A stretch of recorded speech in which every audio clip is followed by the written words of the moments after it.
ಆವಾಗ ಎಮರ್ಜೆನ್ಸಿ ರಕ್ತ ಜಾಸ್ತಿ ಹೋಗ್ತಂತ ಎಷ್ಟೊಂದು ಹಾಸ್ಪಿಟ್ಲಿಗೆ ಹಾಕಿದ್ರು. ಆಗಿದ ತಕ್ಷಣ ಒಂದು ಎಕ್ಸ್ರೇನೂ ತೆಗೆದ್ಬಿಟ್ಟು ಮೂಲೆ ಮಾತ್ರ ಕಟ್ಟಾಗಿದೆ ಅಮ್ಮ, ಏನು ಪ್ರಾಬ್ಲಮ್ ಇಲ್ಲ, ಅದು ಆ ಥರ ಪ್ರಾಬ್ಲಮ್ ಇದೆ, ನಾವು ದೊಡ್ಡ ಹಾಸ್ಪಿಟ್ಲಿಗೆ ಕಳಿಸ್ತೀವಿ ಅಂತ ಹೇಳ್ತೀವಿ ಸರ್. ಅವರು ನಾವು ಪದೇ ನಾವು ಹೇಳಿದ್ವಿ ಸರ್, ಮಗುಗೆ ರಕ್ತ ಜಾಸ್ತಿ ಹೋಗ್ತೈತೆ ಸರ್, ನರ ಏನಾದರೂ ಕಟ್ಟಾಗಿದ್ರೆ ನಾವು ಮುಂಚೆನೇ ಹೇಳಿ ಸರ್, ನಾವು ದೊಡ್ಡ ಹಾಸ್ಪಿಟ್ಲಿಗೆ ಕರ್ಕೊಂಡು ಹೋಗ್ತೀವಿ ಅಂದರೆ ಇಲ್ಲಮ್ಮ ಏನೂ ಆಗಿಲ್ಲ, ಮೂಲೆ ಮಾತ್ರ ಕಟ್ಟಾಗಿದೆ, ನಾನಿದ್ದೀನಿ, ನಾನು ಮಾಡ್ತೀನಿ ಅಂತ ಹೇಳ್ತೀವಿ ಸರ್. ಅವರು 3 ದಿನ ಕಟ್ಟಾಗಿ 3 ದಿನ ಆದಮೇಲೆ ಆಪ್ರೇಷನ್ ಮಾಡಿದ್ದಾರೆ ಸರ್. ಅವರು ಅಷ್ಟಕ್ಕೆ ಒಂದು ನೈಟ್ ಎಲ್ಲ ರಕ್ತ ಹೋಗಿತ್ತು ಸರ್. ಯಾರು ಡಾಕ್ಟರ್ ಹೆಸರು ಏನಮ್ಮ? ಸುರೇಶ್ ಸರ್. ಒಂದು ದಿನ ಎಲ್ಲ ರಕ್ತ ಹೋಗಿದೆ ಸರ್, ರಕ್ತ ಜಾಸ್ತಿ ಹೋಗ್ತಿದೆ ಸರ್ ಅಂತ ಹೇಳಿದ್ರೆ ಮತ್ತೆ ಕಟ್ ಮಾಡಿಬಿಟ್ಟಾರೆ, ಮತ್ತೆ ಕಟ್ ಮಾಡಿಬಿಟ್ಟು ಮತ್ತೆ ಇನ್ನೊಂದು ಕಟ್ ಹಾಕ್ತಾರೆ ಸರ್. ಅವರು ಮತ್ತೆ ಶನಿವಾರನೇ ಅಮೌಂಟ್ ಕಟ್ಟಿತ್ತು ಸರ್. ನಾವು ಶನಿವಾರ ಅಮೌಂಟ್ ಕಟ್ಟಿದ ಮೇಲೆ ಸೋಮವಾರ ಆಪ್ರೇಷನ್ ಮಾಡಿದ್ದಾನೆ ಸರ್. ಈಗ ಸೋಮವಾರ ಆಪ್ರೇಷನ್ ಆದಮೇಲೆ ಮತ್ತೆ ಒಂದು ದಿನ ಇಟ್ಕೊಂಡು ಕೈಯೆಲ್ಲ ಕಪ್ಪಾದ್ಮೇಲೆ ಮತ್ತೆ ಎಸೆನಟ್ ಕಳಿಸ್ತಾರೆ. ಅಲ್ಲೋಗಿದ್ದಕ್ಕೆ ಜಾಸ್ತಿ ಹೋಗಿ ತಮ್ಮ ಕೈಯೆಲ್ಲ ಹೋಗೈತೆ, ನಾವೇನು ಮಾಡೋಕ್ಕಾಗಲ್ಲ, ನೋಡೋಣ ಆಪ್ರೇಷನ್ ಮಾಡ್ತೀವಿ, ಆದಮೇಲೆ ಒಂದು 10 ದಿನ ಬಿಟ್ಕೊಂಡು ನೋಡೋಣ, ಇಲ್ಲಿಂದ ಕೈ ತೆಗಿತೀವಿ. ನಮ್ಮ ಯಜಮಾನ್ರು ಭಯಪಟ್ಟು ಅವರು ಇನ್ನು ಆಗಲ್ಲ ಅಂತ ಯಾರೋ ಜೈನ್ ಹಾಸ್ಪಿಟ್ಲ್ ಅಡ್ರೆಸ್ ಕೊಡ್ತಾರೆ. ಅಲ್ಲಿಗೆ ಹೋಗಿದ್ದಕ್ಕೆ ಅವ್ರು ನೋಡ್ಬಿಟ್ಟು ಇಲ್ಲ ಇನ್ಫೆಕ್ಷನ್ ಆಗೋಗಿದೆ, ಇನ್ನು ಮಗು ಪ್ರಾಣಕ್ಕೆ ಅಪಾಯ ಇದೆ, ಫಸ್ಟ್ ಕೈ ತೆಗೆದ್ಬಿಡೋಣ ಆಮೇಲೆ ಮಾತಾಡೋಣ ಅಂತ ಫಸ್ಟ್ ಅವ್ನು ಇಮ್ಮಿಡಿಯೇಟ್ ಮಾಡಿದ್ವಿ. ತೆಗ್ದ್ಮೇಲೆ ಮತ್ತೆ ಜಾಸ್ತಿ ಇನ್ಫೆಕ್ಷನ್ ಆಗ್ಬಿಟ್ಟು ಎಲ್ಲ ಹೊಲ್ಟೋಗೋದನ್ನ ತಪ್ಪಗಾಗೋದ್ಮೇಲೆ ಎಲ್ಲ 2ನೇ ಆಪ್ರೇಷನ್ ಮತ್ತೆ ಇನ್ನೊಂದು ಅಂದ್ರೆ ಜೈನ್ ಹಾಸ್ಪಿಟ್ಲಲ್ಲಿ 3ನೇ ಆಪ್ರೇಷನ್ ಮಾಡಿರ್ತಾರೆ. 3ನೇ ಆಪ್ರೇಷನ್ ಆದಮೇಲೆ ಇವಾಗ ಕೈ ತೆಗೆದು ಮತ್ತೆ ಇನ್ನೂ ಸ್ವಲ್ಪ ಕೈ 2 ನಿಮಿಷ ಇನ್ನೂ 2 ನಿಮಿಷ ಇನ್ಫೆಕ್ಷನ್ ಇದೆ, ಇನ್ನೂ 2 ನಿಮಿಷ ಇನ್ಫೆಕ್ಷನ್ ತೆಗಿಬೇಕು ಮತ್ತು ಮಹಿಳೆಯರ ಮತ್ತೆ ನಾನು ಸರಿಯಾಗಿ ಅವರು ಬೇರೆ ಕಡೆ ಹೋಗಿ ಈ ಥರ ಆಗಿದೆ ಅಂತ ಡಾಕ್ಟ್ರ್ ಹೇಳ್ತಾರೆ. ಆಮೇಲೆ ಏನೋ ದುಡ್ಡು ಡಿಮಾಂಡ್ ಇಟ್ಟಿದ್ದೀರಂತೆ, ಅದು ಏನು, ಅದು ನಿಜನಾ? ಅವರು ಈಗ ನಿಮ್ಮ ಡಿಮ್ಯಾಂಡ್ ಏನಾಗಿತ್ತು? ನಿಮ್ಮ ಡಿಮ್ಯಾಂಡ್ ಹೇಳಿದ್ದೀನಿ ಸರ್, ನಮ್ದು ಈ ಪ್ರಾಬ್ಲಮ್ ಇದೆ. ಈಗ ಅವರು ವಿದ್ಯಾವಂತರಲ್ಲ, ಅವಿದ್ಯಾವಂತರು ಪರಿಶಿಷ್ಟ ಜಾತಿಗೆ ಸೇರಿದಂಥ ಕುಟುಂಬ, ಕೂಲಿ ಕಾರ್ಮಿಕರು, ಕೂಲಿಯಿಂದ ಜೀವನ ಮಾಡುವಂಥವ್ರು. ಅವ್ರು ಬೇರೆ ಕಡೆ ಎಲ್ಲಾದರೂ ಫಸ್ಟ್ ಟ್ರೀಟ್ಮೆಂಟ್ಗೆ ಏನಾದರೂ ಹೋಗಿದ್ರೆ ಪ್ರಿಸ್ಕ್ರಿಪ್ಷನ್ ಶಿಪ್ಪಲ್ಲಿ ನೀವೇ ಎಂಟ್ರಿ ಮಾಡಿದ್ದೀರಾ? ರಿಜಿಸ್ಟ್ರಲ್ಲಿ ಎಂಟ್ರಿ ಮಾಡಿದ್ದೀರಲ್ಲ, ಔಟ್ಸೈಡ್ ಪೇಷೆಂಟು ಟ್ರೀಟ್ ಮಾಡ್ಕೊಂಡು ಬಂದಿದ್ದೀರಾ ಅಂತ ಹೇಳ್ಬಿಟ್ಟು ಪ್ರತಿ ಡಾಕ್ಟ್ರಿಗೂ ಗೊತ್ತಾಗುತ್ತೆ. ಬೇರೆ ಕಡೆ ಹೋಗಿ ಟ್ರೀಟ್ಮೆಂಟ್ ತೆಗೆದುಕೊಂಡು ಬಂದಿದ್ರೆ ಗೊತ್ತಾಗುತ್ತೆ. ನೀವು ಅದನ್ನು ನೋಟ್ ಮಾಡಬೇಕು. ನೀವು ನೋಟ್ ಶೀಟಲ್ಲಿ ಬರ್ದಿದ್ದೀರಾ? ಬೇರೆ ಕಡೆ ಪೇಷೆಂಟು ರೆಫರ್ ಆಗಿ ಆಮೇಲೆ ನನ್ನ ಹತ್ರ ಪ್ರೆಸೆಂಟ್ ಆಗಿದೆ ಅಂತ ನೋಟ್ ಶೀಟಲ್ಲಿ ಬರ್ದಿದ್ದೀರಾ? ಅವರು ಅವಿದ್ಯಾವಂತರು, ಬಡವರು, ಕೂಲಿ ಕಾರ್ಮಿಕರು, ಅವ್ರಿಗೇನು ಗೊತ್ತಿಲ್ಲ. ಇವ್ರೇನಕ್ಕೆ ಅವ್ರಿಗೆ ಡಿಮ್ಯಾಂಡ್ ಇಡ್ತಾರೆ ದುಡ್ಡಿಗೆ? ನಾವೇನು ಹೋಗಿಲ್ಲ ಸರ್. ಇವರು ಡಿಮ್ಯಾಂಡ್ ಇಡೋ ಅಂಥ ದುಡ್ಡಿಗೆ ಒತ್ತಾಯ ಮಾಡೋ ಅಂಥ ಪರಿಸ್ಥಿತಿ ಅವ್ರಿಗಿಲ್ಲ. ಕೂಲಿ ಮಾಡ್ಕೊಂಡ್ರು ಕೂಡ ನೆಮ್ಮದಿಯಾಗಿ ಜೀವನ ಮಾಡ್ಕೊಂಡು ಆ ಮಗುನ ಓದಿಸ್ಕೊಳ್ತಾ ಇದ್ರು. ಅವ್ರಿಗೆ ಡಿಮ್ಯಾಂಡು ಒತ್ತಾಯ ಮಾಡೋವಂಥದ್ದು ಏನಿದೆ ದುಡ್ಡಿಗೆ? ಇದೆಲ್ಲ ಕಟ್ಟುಕತೆ, ಸೃಷ್ಟಿಕತೆ ಇದೆಲ್ಲ. ಈಗ ನಿಮ್ಮ ಡಿಮ್ಯಾಂಡ್ ವಯಸ್ಸು, ಆ ಹುಡುಗ ವಯಸ್ಸು ಯಾರು ನಿರ್ಣಯ ಮಾಡೋದಕ್ಕೆ ಸಾಧ್ಯ ಇಲ್ಲ. 100 ವರ್ಷ ಬದುಕಿದ್ರೂ ಬದುಕ್ಬೋದು. ಅದನ್ನ ಉಜ್ವಲ ಭವಿಷ್ಯ ನಾಳೆ ಏನಾಗಬೇಕಂತ ಅವನು ಸಂಪೂರ್ಣವಾಗಿ ವಿದ್ಯಾಭ್ಯಾಸಕ್ಕೆ ಸರ್ಕಾರನೇ ಭರಿಸ್ಬೇಕು. 1 ಕೋಟಿ ರೂಪಾಯಿ ಪರಿಹಾರ ಕೊಟ್ಟರೆ ಅವನ ವಿದ್ಯಾಭ್ಯಾಸ ನಾಳೆ ಏನಾದರೂ ಯಾರು ನೋಡ್ತಾರೆ ಯಾರು ನೋಡೋದಿಲ್ವೋ ಅದು ಗೊತ್ತಿಲ್ಲ. ಈಗ ಚೆನ್ನಾಗಿರೋದನ್ನೇ ಯಾರೂ ನೋಡೋದಿಲ್ಲ. ತೆಗೆದುಕೊಂಡೋಗಿ ತಂದೆ ತಾಯಿಗಳನ್ನ ಅವ್ರನ್ನ ಇವರನ್ನ ಮಕ್ಕಳನ್ನೆಲ್ಲ ಅನಾಥಾಶ್ರಮಗಳಲ್ಲಿ ಬೇರೆ ಬೇರೆ ಕಡೆ ಎಲ್ಲ ಬಿಟ್ಬಿಡ್ತಾರೆ. ಯಾರು ಊಟನೇ ಆಗ್ತಾಯಿಲ್ಲ, ಬಟ್ಟೆನೇ ಆಗ್ತಾಯಿಲ್ಲ. ಆ ಹುಡುಗ ಭವಿಷ್ಯ ಹೆಂಗೆ ರೂಪಿಸ್ಕೋಬೇಕು ಮುಂದೆ ಬೇಕು.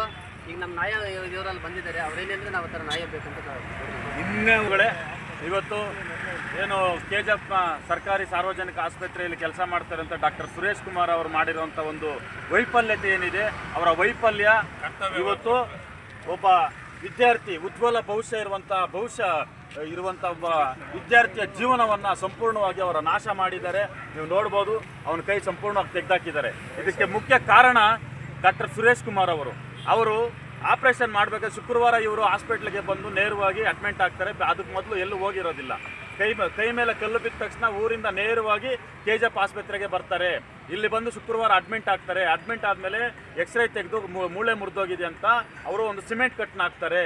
ಮತ್ತೆ ಅದನ್ನೆಲ್ಲ ಆಗಿಬಿಟ್ಟು ಆಪರೇಷನ್ ಮಾಡಿದ್ರೆ ಸರಿ ಹೋಗುತ್ತೆ ಅಂತ ಹೇಳ್ತಾರೆ. ಅದು ಆವಾಗಲೂ ಕೂಡ ಜಗದೀಶ್ ಅವರ ಅಪ್ಪ ವೆಂಕಟಪ್ಪ ಅವ್ರು ಕೇಳ್ತಾರೆ, ಸರ್ ಇಲ್ಲೇ ಆಗತ್ತಾ, ಇಲ್ಲ ನಾವು ಬೇರೆ ಕಡೆ ಎಲ್ಲಾದ್ರೂ ದೊಡ್ಡ ಡಾಕ್ಟ್ರ್ ಹತ್ರ ಹೋಗ್ಬೇಕಂತ ಕೇಳಿದಾಗ, ಇಲ್ಲ ಇಲ್ಲೇ ನಾನು ಆಪರೇಷನ್ ಮಾಡಿ ರೆಡಿ ಮಾಡ್ತೀನಿ, 30,000 ರೂಪಾಯಿ ಖರ್ಚಾಗತ್ತೆ ಕೊಡಿ ಅಂತ ಹೇಳಿದಾಗ ಶನಿವಾರ 30,000 ರೂಪಾಯಿ ದುಡ್ಡನ್ನ ಅರೇಂಜ್ ಮಾಡ್ಕೊಂಡು ಹೋಗಿ ಇವರು ಡಾಕ್ಟರ್ಗೆ ಕೊಡೋಕೆ ಹೋಗ್ತಾರೆ.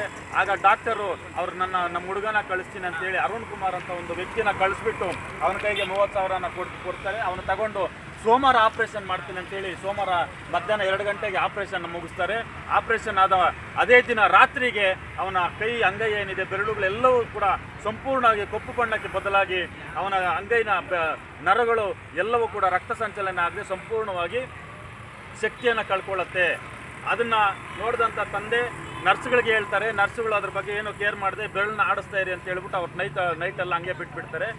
ಬೆಳಗ್ಗೆ ಮಾರನೇ ದಿನ ಮಂಗಳವಾರ ಬಂದು ಡಾಕ್ಟರ್ ಸುರೇಶ್ ಕುಮಾರ್ ಅವ್ರು ನೋಡಿ ಇಮಿಡಿಯೇಟ್ಲಿ ತಂದೆ ತಾಯಿ ಕೂಡ ಏನು ಮಾಹಿತಿಯನ್ನು ಕೊಡದೆ ಅವರೇ ಆಂಬುಲೆನ್ಸನ್ನು ಮಾಡಿ ಅವರ ನರ್ಸನ್ನು ಒಬ್ಬನ್ನ ಇಟ್ಟು ಕೋಲಾರನ ಜಿಲ್ಲಾ ಆಸ್ಪತ್ರೆಗೆ ಕರೆ ಮಾಡಿ ಅಲ್ಲಿ ಇವ್ರನ್ನ ಕಳಿಸ್ತಾರೆ. ಅಲ್ಲಿ ಹೋಗಿದ ತಕ್ಷಣ ಅಲ್ಲಿನ ಡಾಕ್ಟರ್ ಅವರು ಆನಂದ್ ಅಂತ ಅವರು ಇದ್ಕೊಂಡು ನೋಡಪ್ಪ ಇದು ಈಗಾಗಲೇ ತುಂಬ ಲೇಟ್ ಆಗೋಗಿದೆ, ಈ ಕೈಯಲ್ಲಿ ಯಾವುದೇ ಶಕ್ತಿ ಇಲ್ಲ, ನರಗಳಲ್ಲಿ ಶಕ್ತಿ ಸತ್ತೋಗಿದೆ, ನಾವು ಆಪ್ರೇಷನ್ ಮಾಡ್ತೀವಿ, ಇಮಿಡಿಯೇಟ್ಲಿ ಆಪ್ರೇಷನ್ ಮಾಡಬೇಕು, ಸಕ್ಸಸ್ ಆದರೆ ನಿಮ್ಮ ಅದೃಷ್ಟ ಇಲ್ಲ ಅಂದರೆ ಇಲ್ಲ ಅಂತ ಹೇಳಿ ಅವರು ಆಪ್ರೇಷನ್ ಮಾಡ್ತಾರೆ. ಆಪ್ರೇಷನ್ ಆದಮೇಲೂ ಕೂಡ ಅಲ್ಲಿ 3 ದಿನ ಅವರು ಇರ್ತಾರೆ. 3 ದಿನದಲ್ಲಿ ಯಾವುದೇ ಒಂದು ಏನು ಚೇತರಿಕೆ ಕಾಣದ ಸಂದರ್ಭದಲ್ಲಿ ಬೆಂಗಳೂರಿನ ಜೈನ್ ಆಸ್ಪತ್ರೆ ಹೋಗಿದ ತಕ್ಷಣ ಅಲ್ಲಿನ ಡಾಕ್ಟರ್ಗಳು ಕೂಡಲೇ ಅವನ ಕೈನನ್ನು ತೆಗಿಬೇಕಾಗತ್ತೆ, ಇಲ್ಲಾಂತಂದರೆ ಅವನ ಪ್ರಾಣಕ್ಕೆ ಅಪಾಯ ಅಂತೇಳಿ ಅವತ್ತೇ ಅವನ ಕೈಯನ್ನು ತೆಗೆದು ಆಪ್ರೇಷನ್ ಮಾಡಿರ್ತಾರೆ. ಇದನ್ನೆಲ್ಲ ಇದ್ರ ಬಗ್ಗೆ ಎಲ್ಲ ವಿಚಾರಿಸಿ ಅವ್ರ ತಂದೆ ವೆಂಕಟಪ್ಪ ಅವರು ಅವ್ರನ್ನ ಕೇಳಿ ಪಾಪ ತಿಳ್ಕೊಂಡು ಇದಕ್ಕೆಲ್ಲ ಕಾರಣ ಮೊದಲು ಯಾರು ಆಪ್ರೇಷನ್ ಮಾಡಿದ್ರೋ ಅದೇ ಡಾಕ್ಟರೇ ಇವತ್ತು ನಿನ್ನ ಮಗನ ಕೈ ಹೋಗಿರೋದಕ್ಕೆ ಕಾರಣ ಅಂತ ಹೇಳಿದಾಗ ಆ ಒಂದು ಘಟನೆಯನ್ನು ತಿಳ್ಕೊಂಡಂಥ ಜಗದೀಶ್ ಅವರ ತಂದೆ ವೆಂಕಟಪ್ಪ ಏನಿದ್ದಾರೆ ಅವರ ಕುಟುಂಬ ಸಮೇತವಾಗಿ ಡಾಕ್ಟರ್ ಸುರೇಶ್ ಕುಮಾರ್ ಅವ್ರನ್ನ ಬಂದು ಈ ಬಗ್ಗೆ ಪ್ರಶ್ನೆ ಮಾಡಿದ್ದಾರೆ. ಪ್ರಶ್ನೆ ಮಾಡಬೇಕಾದ್ರೆ ಅವ್ರು ಏನು ಹೇಳಿದ್ದಾರೆ ಅಂತಂದರೆ, ನೋಡೋ ಏನು ಆಗೋಗಿದೆ, ನಾನೇನು ಮಾಡೋಕ್ಕಾಗಲ್ಲ, ನಿಮ್ಮ ಕೈಯಲ್ಲಿ ಆಗಿದ್ದು ನೀವು ಮಾಡ್ಕೊಳ್ಳೋಗಿ, ನಾನು ಕೂಡ ದಲಿತಾನೆ, ನನಗೂ ನಮ್ಮಪ್ಪ ರಾಜಕೀಯ ವ್ಯಕ್ತಿ, ನಿಮ್ಮ ಕೈಯಲ್ಲಿ ನಾನೇನು ಮಾಡೋಕ್ಕಾಗಲ್ಲ, ನನ್ನ ಮೇಲೆ ನೀವೆಲ್ಲ ಕಂಪ್ಲೇಂಟ್ ಕೊಟ್ಟರು ಕೂಡ ಯಾವ ಪೊಲೀಸನು ನನ್ನ ವಿರುದ್ಧ ಕಂಪ್ಲೇಂಟ್ ತಗೊಳ್ಳಲ್ಲ ಅಂತ ಹೇಳಿ ಅವ್ರು ಬೆದರಿಕೆ ಹಾಕಿ ಕಳಿಸಿರ್ತಾರೆ. ಅದಾದಮೇಲೆ ಮಾರನೇ ದಿನ ಇವರು ಬೇತ್ಮಂಗಲ ಠಾಣೆಗೆ ಹೋಗಿ ಪೊಲೀಸ್ ಕಂಪ್ಲೇಂಟ್ನ ಕೊಡ್ತಾರೆ. ಅಲ್ಲಿ ಬೇತ್ಮಂಗಲ ಪೊಲೀಸ್ನವರು ಇಲ್ಲಿ ದೂರನ್ನ ದಾಖಲು ಮಾಡ್ಕೊಳ್ಳೋಕೆ ಬರೋದಿಲ್ಲ, ನೀವು ರಾಬರ್ಟ್ಸನ್ಪೇಟ್ ಪೊಲೀಸ್ ಠಾಣೆಗೆ ಹೋಗಿ ಅಂತ ಕಳಿಸ್ತಾರೆ. ಅಲ್ಲಿಂದ ಸೀದಾ ರಾಬರ್ಟ್ಸನ್ಪೇಟ್ ಪೊಲೀಸ್ ಠಾಣೆಗೆ ಬಂದು ಅಲ್ಲಿ ದೂರನ್ನ ಕೊಡೋಕೆ ಹೋಗ್ತಾರೆ. ಅಲ್ಲಿ ಇವ್ರೇನು ಅಲ್ಲಿನ ಪೊಲೀಸ್ ಅಧಿಕಾರಿಗಳು ಇಲ್ಲಿ ದೂರು ದಾಖಲು ಮಾಡ್ಕೊಳ್ಳೋಕೆ ಬರೋದಿಲ್ಲ, ನೀವು DHO ಆಫೀಸ್ಗೆ ಹೋಗಿ ಅಂತ ಅಲ್ಲಿಗೆ ಕಳಿಸ್ತಾರೆ. ಅಲ್ಲಿಂದ ಸೀದಾ ಇವರು ನೇರ ಏನು ಕೋಲಾರ ಜಿಲ್ಲೆಯ DHO ಕಚೇರಿಗೆ ಹೋಗ್ತಾರೆ. ಅಲ್ಲಿ ಹೋದರೆ DHO ಅವರು ಇರೋದಿಲ್ಲ, ಅಲ್ಲಿನ ಅಧಿಕಾರಿಗಳು ಸಿಬ್ಬಂದಿಯವರು DHO ಅವರು ಮೀಟಿಂಗಲ್ಲಿದ್ದಾರೆ, ವೆಯ್ಟ್ ಮಾಡಿ ಬರ್ತಾರೆ ಅಂತೇಳಿ ವೆಯ್ಟ್ ಮಾಡಿದ್ಮೇಲೆ ಸುಮಾರು 3 ಗಂಟೆಗಳ ಕಾಲ ಅವರು ಕಾದುಕೊಳ್ತಾ ಇರ್ತಾರೆ.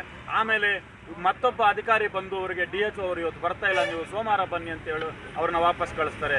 ಸೊ ಇದೆಲ್ಲ ಆದಮೇಲೆ ಅವ್ರಿಗೆ ಒಂದು ಅರ್ಥ ಆಗುತ್ತೆ, ಇವರು ಡಾಕ್ಟರ್ ವಿರುದ್ಧ ನಾವು ಹೋರಾಡೋದಕ್ಕೆ ನಮ್ಗೆ ಶಕ್ತಿ ಇಲ್ಲ, ನಮ್ಗೆ ಯಾರಾದರೂ ಸಹಕಾರ ಬೇಕು ಅಂತ. ಆಗ ಅವರು ನಮ್ಮ ದಲಿತ ಸಂಘಟನೆಗಳ ಒಂದು ಸಹಕಾರ ಕೇಳಿ ಬಂದಾಗ ಎಲ್ಲ ವಿಚಾರವನ್ನು ತಿಳ್ಕೊಂಡು ನಮ್ಮ ದಲಿತ ಮುಖಂಡರು ಕೂಡ ಒಂದಷ್ಟು ಜನ ಡಾಕ್ಟರ್ ಸುರೇಶ್ ಕುಮಾರ್ ಅವ್ರನ್ನ ಪ್ರಶ್ನೆ ಮಾಡೋಕ್ಕೆ ಹೋದಾಗ ಅವರು ಬೇಜವಾಬ್ದಾರಿತನದಿಂದ ಕೇರ್ಲೆಸ್ನೆಸ್ ಆಗಿ ದಲಿತ ಮುಖಂಡರ ನೀವು ದುಡ್ಡುಗೋಸ್ಕರ ಬಂದಿರೋವರು ಇದು ಅಂತ ಹೇಳಿ ಅವ್ರನ್ನ ಅವಮಾನಗೊಳಿಸಿ, ನಿಮ್ಮ ಕೈಯಲ್ಲಿ ಏನಾಗುತ್ತಾ ಮಾಡ್ಕೊಳ್ಳಿ, ನನ್ನ ವಿರುದ್ಧ ನೀವೇನು ಮಾಡೋಕ್ಕಾಗೋದಿಲ್ಲ, ನನಗೆ ಶಾಸಕರ ಬೆಂಬಲ ಇದೆ, ನಮ್ಮಪ್ಪ ರಾಜಕೀಯ ವ್ಯಕ್ತಿ, ನಾನು ಕೂಡ SCನೇ, ನನ್ನ ಮೇಲೆ ನೀವೇನು ಮಾಡೋಕ್ಕಾಗೋದಿಲ್ಲ ಅಂತ ಅವರಿಗೆ ಬೆದರಿಕೆಗಳನ್ನ ಹಾಕಿರ್ತಾನೆ. ಈ ಒಂದು ಹಿನ್ನೆಲೆಯಲ್ಲಿ ಇವತ್ತು ಏನು ಮುಂದಿನ ಭವಿಷ್ಯತ್ತಿನಲ್ಲಿ ಒಳ್ಳೆ ಉಜ್ವಲ ಭವಿಷ್ಯವನ್ನು ಕಾಣಬೇಕಾಗಿತ್ತು, ಅವನೊಬ್ಬ IAS ಅಧಿಕಾರಿ ಆಗ್ಬೋದಾಗಿತ್ತು, ಅವನು ಕೂಡ ಒಬ್ಬ ಡಾಕ್ಟರ್ ಆಗ್ಬೋದಾಗಿತ್ತು. ಆದರೆ ಇವತ್ತು ಅವನ ಭವಿಷ್ಯವನ್ನು ಅಂಧಕಾರಕ್ಕೆ ತಳೆದಂಥ ಈ ಡಾಕ್ಟರ್ ಸುರೇಶ್ ಕುಮಾರ್ ಏನಿದ್ದಾನೆ ಅವನ ವಿರುದ್ಧ ಒಂದು ಪ್ರಕರಣ ದಾಖಲು ಮಾಡಬೇಕು.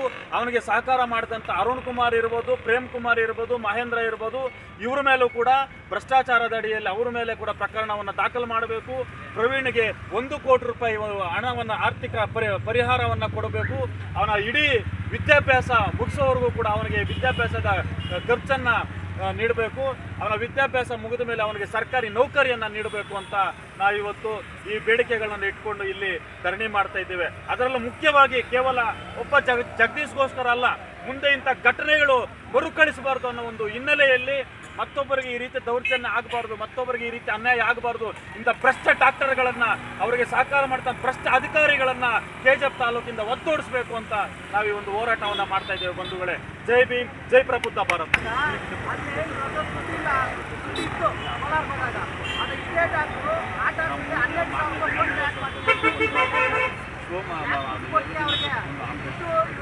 ದಾಖಲೆ ಇದೆಯಾ?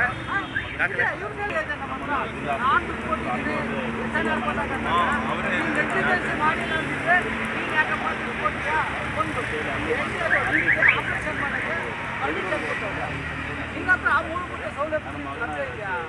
ನೀನು ಯಾಕೆ ಮಾಡ್ತೀಯ ಆಪ್ರೇಷನ್? ಈಗ ಇದೇ ಅಧಿಕಾರ ಇದೆಯಾ? ನಾಗೇಗೌಡನೋ ಯಾರೋ ಒಬ್ಬ ಇದ್ದಾನೆ ಆಪ್ರೇಷನ್ ಮಾಡೋಕ್ಕೆ. ನೀನು ಯಾರು? ನೀನು ಯಾಕೆ ಮಾಡ್ತೀಯ ಆಪ್ರೇಷನ್? ದುಡ್ಡುಗೋಸ್ಕರ ಮಾಡ್ತಾ ಇದೆಯಾ? ದಂಧೆ ಮಾಡ್ತಾ ಇದೆಯಾ? ಎಲ್ಲರನ್ನೂ ಇಟ್ಕೊಂಡು ನಮಗೆ ಅಧಿಕಾರಿಗೆ ಗೊತ್ತು, ಸಂಘಟನೆ ಅವ್ರಿಗೆ ಗೊತ್ತು, ಪ್ರೆಸ್ನವ್ರಿಗೆ ಗೊತ್ತು ಅಂದರೆ ಎಲ್ರಿಗೆಲ್ಲ ಗೊತ್ತಿರ್ತದೆ ಆಯ್ತಾ? ನಿಮ್ಮ ಯೋಗ್ಯತೆ ಏನಂತ ಇವತ್ತು ಬೀದಿಗೆ ಇಡ್ತಾ ಇದ್ದೀವಿ. ಅವ್ರೇನು ಸರ್ಕಾರ ನಾವೆಲ್ಲ ತೀರ್ಮಾನ ಮಾಡಿದ್ರೆ ಅವ್ರ ಮನೆಯವ್ರಿಗೆ ಏನೂ ಗೊತ್ತಿಲ್ಲ. ನಾವೇ ಸರ್ಕಾರದಿಂದ 1 ಕೋಟಿ ರೂಪಾಯಿ ಏನು ಫಿಕ್ಸೆಡ್ ಮಾಡಬೇಕು. ಮತ್ತು ಆ ಮಗು ಎಷ್ಟು ವಿದ್ಯಾಭ್ಯಾಸ ಮಾಡ್ತದೆ, ಆ ವಿದ್ಯಾಭ್ಯಾಸಕ್ಕೂ ಅವರೇ ಬರೆಸ್ಕೊಂಡು ಅವ್ರನ್ನ ವಿದ್ಯಾವಂತನಾಗಿ ಮಾಡಬೇಕು. ಇದು ನಮ್ಮ ಬೇಡಿಕೆ. ಈ ಕೂಡಲೇ ಸುರೇಶ್ ಕುಮಾರ್ನ ವಜಾ ಮಾಡಬೇಕು.